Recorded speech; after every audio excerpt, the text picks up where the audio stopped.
జగన్ చేసిన తప్పుని వీళ్ళు కూడా చేస్తారేమో ఏడాది పొడుగున 5 ఏళ్ల దాకా కూడా అనుకుంటే లేదు, కొంచెం వేగంగా స్పందించారు చంద్రబాబు. వాస్తవంగా పోలీసు, టీచర్ ఈ 2 ఉద్యోగాల కోసమే పల్లె ప్రాంతాలకు సంబంధించిన నిరుద్యోగులు దశాబ్దాలుగా ఎదురు చూస్తూ ఉంటుంటారు.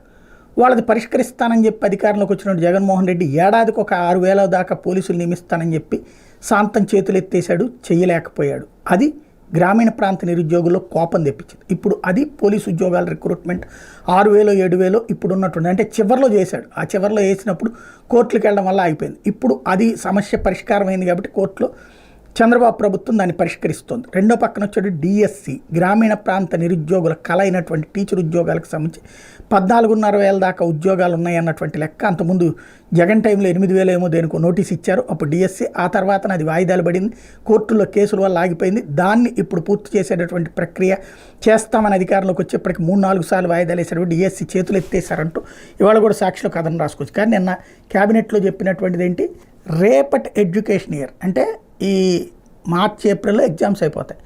నెక్స్ట్ ఎప్పుడు బిగిన్ అవుతాయి, జూన్ జూలైలో బిగిన్ అవుతాయి క్లాసులు. ఆగస్ట్ నాటికి క్లాసెస్ అన్నీ రెగ్యులర్గా వచ్చేస్తాయి. అప్పటికి ఈ రిక్రూట్మెంట్స్ పూర్తి అయిపోవాలి అన్నటువంటిది చంద్రబాబు గారు నేను ఇచ్చినటువంటి ఆదేశం. కాబట్టి ఇది చాలా అద్భుతమైనటువంటిది, నిరుద్యోగులకు ప్రయోజనకరమైనటువంటిది.